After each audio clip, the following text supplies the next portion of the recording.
शिक्षणाला वय नसतं असं म्हणतात. याचा प्रत्यय येतो यवतमाळमधल्या नेर तालुक्यातील आजीबाईंची शाळा बघून. गावातील जिल्हा परिषद शाळेतच आजीबाईंची नियमित शाळा भरते. शिक्षक कोणताही मोबदला न घेता आजीबाईंना शिकवतात. आधुनिक तंत्रज्ञानाची गरज ओळखून मोबाईलचा वापर करण्याबरोबरच त्यातले धोकेही कसे ओळखायचे याबाबत इथे माहिती दिली जाते. चला तर मग भेट देऊयात आजीबाईच्या शाळेला. बलसागर भारत हो, विश्वात शोभुनी राहो. स्त्री शिक्षणाचं महत्त्व सांगताना मुलगी शिकली प्रगती झाली असं म्हटलं जातं. पण अनेक मुलींना काही कारणानं शिक्षण घेता येत नाही.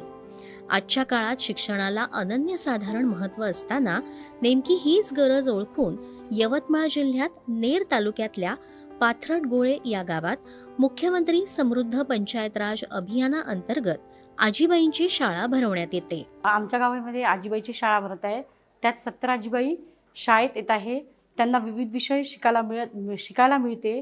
त्यांच्या चेहऱ्यावरचा आनंद पाहून मला सरपंच या नात्याने मला आनंद होत आहे. बहिणाबाईंनी पण ते सांगितलं की अरे संसार संसार जसा तवा चुल्यावर, आधी हाताले चटके तवा मिळते भाकर. आपला संसार तर असा चालणारच आहे, पण आपल्या या आयुष्याच्या उत्तरार्धामध्ये आपलं सुखदुःख एकमेकांना व्यक्त करता यावं. आपण सगळे म्हणजे नातेवाईकांचं प्रेम तर आपल्याला मिळतंच, पण खऱ्या अर्थानं या सगळ्या पार्श्वभूमीवर आपण एकमेकांच्या सोबतीनं साथीनं चालावं, याच्यासाठी ही आजीबाईंची शाळा आहे. गावातल्या जिल्हा परिषद शाळेत आजीबाईंची दररोज संध्याकाळी नियमित शाळा भरते. शाळेचे शिक्षक आणि परिसरातले तज्ज्ञ कोणताही मोबदला न घेता आपली सेवा देतात. अबकडपासून लिहिणे वाचणे इतकंच काय तर मोबाईलच्या वापरापर्यंतचे विविध विषय इथे शिकवले जातात.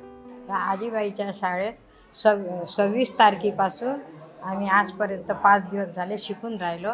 तर आम्हाला खूप आनंद होऊन राहिला.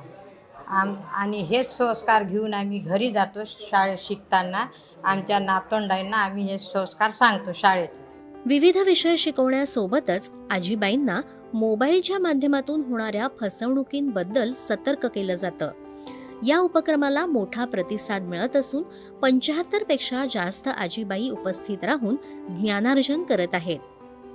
अशा प्रकारच्या उपक्रमांमधून विद्यार्थी दशेला वय नसतं हे आजीबाईंनी समाजाला दाखवून दिलं आहे.